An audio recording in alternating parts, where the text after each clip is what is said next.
I went on an adventure yesterday, and I went out to Prescott, Arizona to go ahead and pick up some machine equipment and stuff that I've been looking for, and a lot of stuff I really wasn't looking for. But I came across some really good scores yesterday. I mean, look at this old school Craftsman. This thing is amazing. It's pretty awesome. I picked up a flippin' hula hoop. It's a smart hula hoop. Is this on? It's here. It's here. Mm-hmm. Oh my Kimberly God. decided to grace us this morning with the presents Woo. from her Amazon shopping sprees. By the way, we are not promoted or sponsored by Amazon or this thing. That looks like some sick twisted device. Oh no. Oh. Oh, wait till I show you the video where the guy has the knife that's twirled around his waist on a remote. It looks like that.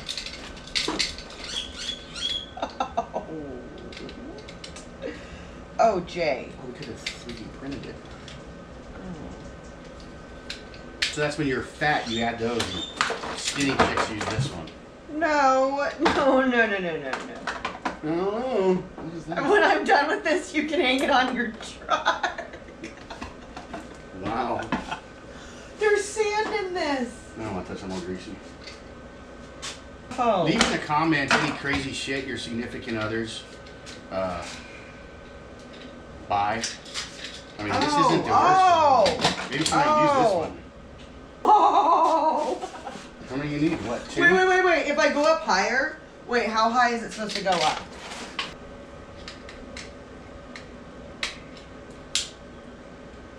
Oh my gosh, pop lock and drop it. Okay, let's catch the ball. And then we hula. I think I'm going to step back a little bit because I don't want to get smacked.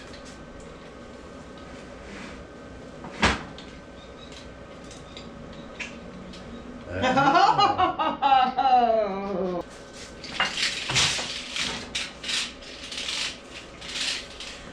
Okay. Let's see, leave a message in the comments on how long you think that Kimberly will continue to utilize this exercise piece. Yeah. Whoever gets the closest will go a month time frame or so, and if it even lasts that long. Let me stop this sound because this is how it reads. Steady, steady? No, to maintain a steady movement. Be steady about it. Steady and steady. Be steady and steady. And the body feels relaxed and even. You don't have to be too stiff under your feet. You can walk easily and avoid loud or local muscle and joint fatigue caused by long-term repetitive training. It is recommended to turn the hula hoop more than 30 minutes. What? I'm sorry, what? It is recommended to turn the hula hoop more than 30 minutes. The hula hoop is an aerobic exercise. Translate. No, the waist is tightened to tightened. The waist is tightened to tighten the waist and abdomen. Do not exercise abdomen. Hey, it's just like swimming. Do not eat when you're going to go swimming. Do not put the hula hoop on the neck. I think you should try it. Special persons. I mean, you could get some neck muscles. You could get one of those, like, weightlifter necks from them big chicks that are all... Just try it. Seriously, you guys. Special persons. This is number 6. Under precautions. Am I still recording? Uh-huh. This is a good one. Special persons. If you suffer from an illness, feel uncomfortable, or have no movement during pregnancy / menstruation. Is there even enough extra pieces? Because I'm menstruating. Am I not allowed to be on this? You got 4 extra. I'm pretty sure with this 6 to 8 inches right here, you can't fit around a pregnant chick. We do this pregnant. Please train on a large field and at the same time make sure that the connections are secure and stick the Velcro fastener. If the ball falls and injures people or objects, especially children, please stay away.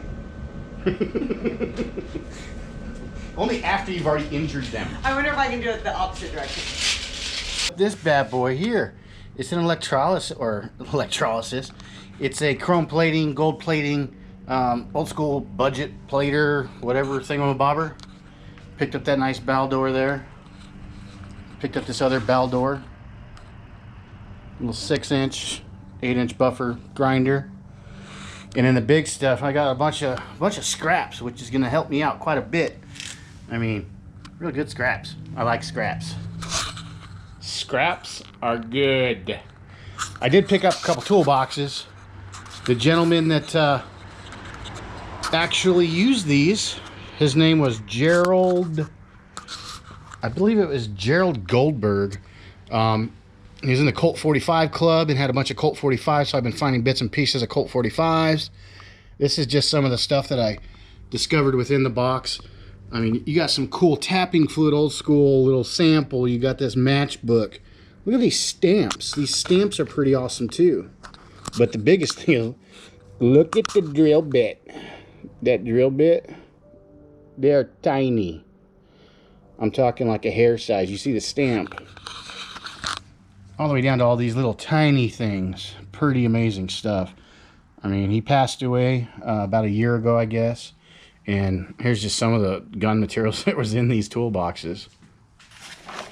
I'm not sure the brand of this one. All I can see is it's National Tool Association Company Star. I don't know if anybody has the information. Shoot me a comment in the link so I can figure that out. I don't have no idea. And then there's this Kennedy box as well. It's missing that front badge, so if you have a front badge, go ahead and shoot it to me. A price, and I'm more than likely buy it. Another cool thing that I pulled out of it was this Bridgeport Textron. I guess it was on the machine when you first get it, so it's telling you how to prepare for it, to offload it, which is pretty cool. Never seen one. Don't know if they're readily available to anybody, but I've got one. Hopefully I'll get the Textron. I actually had these magnets too. These magnets are really awesome. I think they are for Litton Industries. I think you can use them to magnetize and demagnetize, but I don't know. Maybe. Got some miscellaneous tooling. I don't know what a lot of this is. I imagine it's for gunsmithing. So let me know if you know what it is, or I don't know, need it. Miscellaneous tools, and then a lot of threading, and then a whole bunch of this tooling, which I'm excited about because I'm starting to learn more and more. And obviously all of these pieces, you know, the tools are awesome, but then I actually have the solder on or whatever method you actually attach them with it, which is cool to me. I've got to figure that one out. Then I got some surface grinder pieces here, or discs that, I don't know, I'll use them. And then here's the big one is these, can't even think of what the heck they're called right now. Calibration of go-no-go gauges. They're pretty awesome. Even the stand is pretty awesome right here. But the go-no-go gauges, I've got a lot of them, which is crazy. And then this whole bit box. But the no-go, there's a whole box in there full of gauges. And he was a rifles and pistols and barrels and all kinds of stuff. And there's a whole box of them right here too. And then just miscellaneous ones. And I don't know what I'm going to do with these. If you need some, shoot me a message. I also have a few little handgun pieces. And then here's the honeypot. We'll go back to it in a second. I got these rails too. I don't know what machine these are for, or if they are machine rails. However, they're V-groove in it, and I don't know. Maybe it's a die for stamp for a press, or I don't know. Then I've got a bunch of reamers here. Here's another piece that I have no idea what they are. If anybody knows what they are, put it in the comments. I have no idea. I think they're for bores, or possibly even in the to build the guns. I don't know. I'm not a gunsmith. But I did get a little speedster laser. When I saw this thing on the picture, I literally was sitting there and I'm like, oh hey, that thing looks really cool. That's old school. I might want to buy it. And they only wanted 150 bucks for it, or maybe a little bit more. But I was looking at it on the picture. I'm like, that is cool. I get there, and I'm like, yeah, this thing is pretty small. I've got miscellaneous bits and pieces. I imagine a lot of this is for gun manufacturing and stuff like that, or whatever. But I got a lot of bits and drill bits and center bits, cutters galore, which is I'm excited about because I didn't have any of these smaller ones previously. I'm looking for a 45. Hopefully I'll have it in there. All the way down to these little tiny drill bits and grinding burrs and whatnot. Here's another tub of stuff. I don't know what it is. There's a lot of these. I assume they are part of a gun, but my assumptions are, I don't know.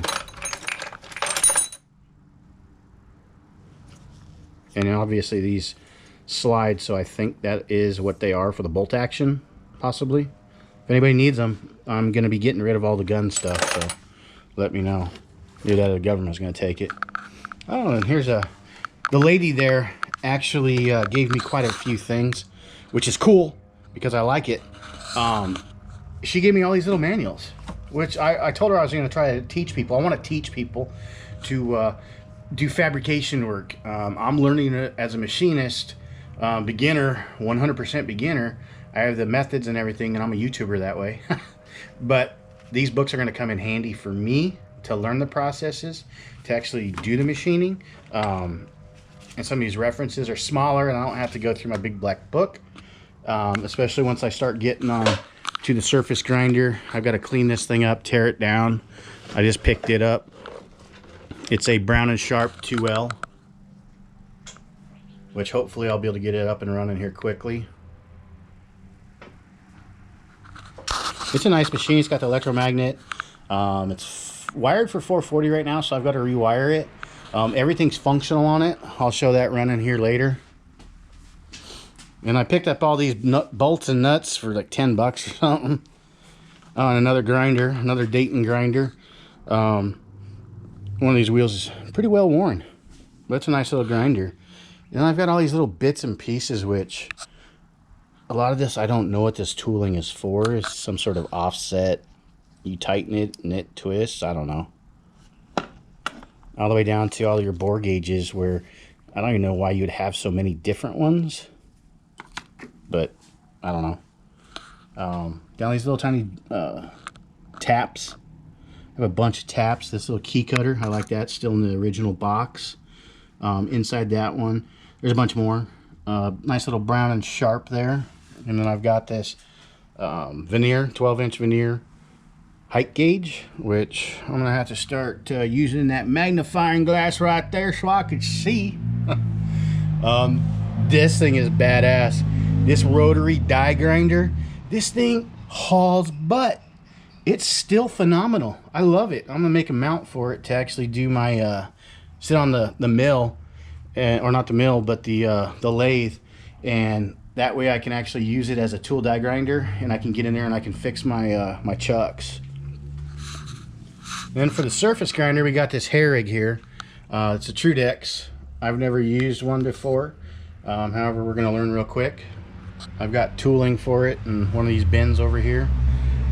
And then here's a single-sided knurler, which I've yet to use. I'm going to figure that out. And then this Jacobs. I don't know if you guys anyone have seen this. It's 5/16, 5/8 Hartford, Connecticut, Jacobs chuck, number 440 J10. I don't know what it's for or what to use it for. I'm going to have to look it up. I got this collar for, I don't know, it won't fit my mill. I'm not sure where it's going to attach or what it goes to, but I'll figure something out for it. It's pretty cool. And then I actually picked up another veneer, a 12-inch veneer, which is buried underneath there. You can kind of see it. Nice little Starett. I'm going to teach myself to use a veneer instead of a digital all the time.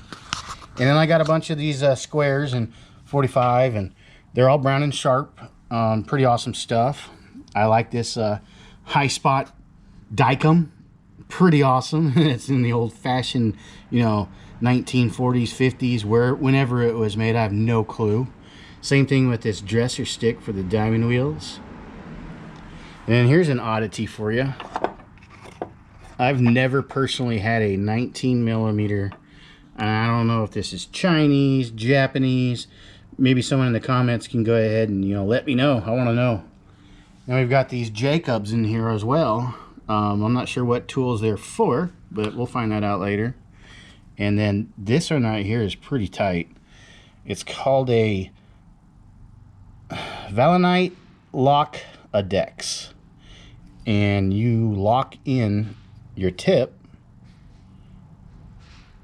your carbide or whatever, and that's what you use to do it all right there, which is, I guess it's just a tension piece. I'm not really sure.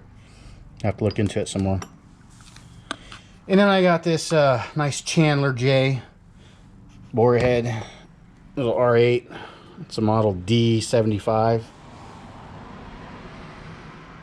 Pretty nice tool. I've run it in the mill already. Probably need a bigger mill to really run it. And then I got this Anton machine, and it's hard to make out these words right here, but it's a parallel that's marked off as quarter by 1 I'm sorry, 1 3/8. And here's some more boring bits and stuff that came with this particular with the Chandler. And then I've got, I love these little things, these little slide rules with the stops. They're pretty awesome. I like them a lot. I have too many of them. That's how much I like them. And then I got this neat little thing, which I assume is 7 millimeter, 4 millimeter. I have not checked it yet for alignment. I'm assuming to keep your bit nice and straight, maybe. I don't know. And then we got this little Machinist vise here, which this is going to be probably handy right there on the surface grinder. And then I'm not really sure exactly what this particular tool is. It does have a 0 on it, so I'm not sure. And there are alignment marks. So you're tightening to tension, or I'm not really sure. We'll have to look into it.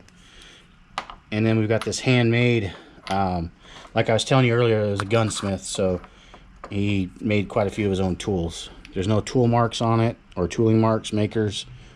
I assume it was his. And then here is a 1942 V-block made by Mr. Gibson. Anyone knows Mr. Gibson? Let him know I got his tool, if he's still around.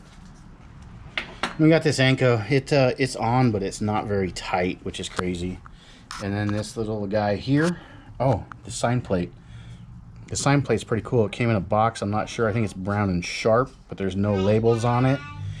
Hey, Livy. Are you going to come over and say hi to the people?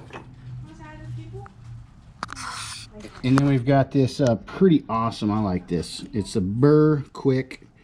It doesn't say when it was made. However, it is pretty ancient. I've never seen anything but a plastic one. And we've got this little stand, calibration stand. It's pretty nice. I'm going to look into it, see how flat it truly is.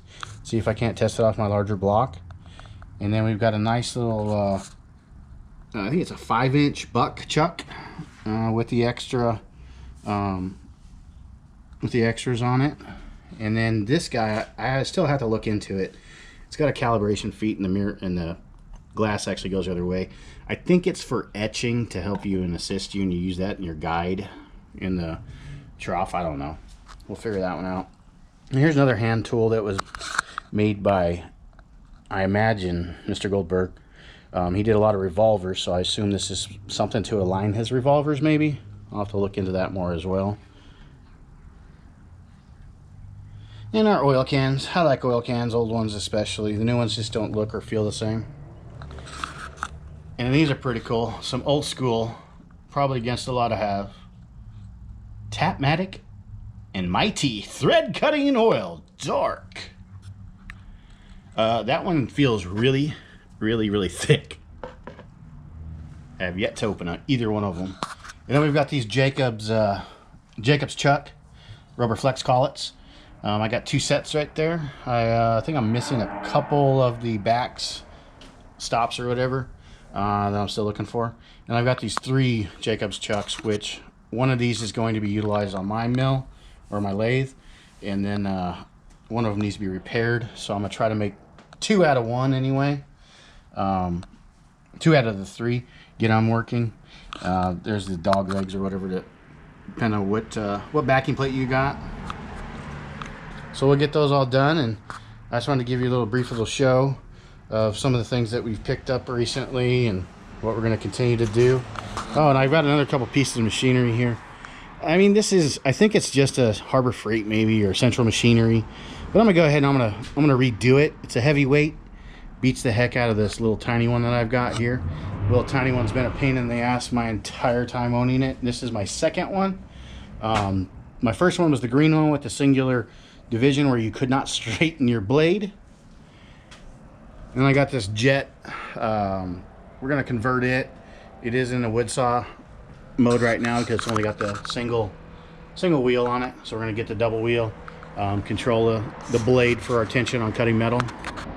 And then I've got my CNC router, CNC/router table that we're gonna make, and this thing rolls right over the top of my my box or my table over there. And then here's what the biggest thing is I got barrels. If anybody knows anything about barrels, give me a shout out. I need to figure out something to do with all these. I'm helping the lady out that I got these from. Her father had stored them and kept them, and some of them are probably bad or no good anymore. But what I'm going to try to do is I'm going to try to get those into working order to sell them. And if anybody out there needs some old school barrels, there's hexagon, there's regular, there's some really old ones in there, and there's actually those ornate stocks out there too. So some of the stocks weren't that great, and obviously they're traded out. It's like this one, for instance. This thing is pretty tore up. It's old, it's oiled extensively. However, the era, whenever it was, you know, when they used to take this out into musket territory, yeah, I really don't know much about it. So we're gonna look into that and figure that out. I just wanted to give you guys a short little video update here and take a look at some of the tools. Oh, and I missed one. And I did score this Bridgeport machine lamp. It is from Dayton, which is pretty cool. I want to put that on the Leblond. That way I have some light over there and keep it old school. I'll probably end up keeping it if I ever sell it, but I'm gonna get one for the Brown and Sharpe as well.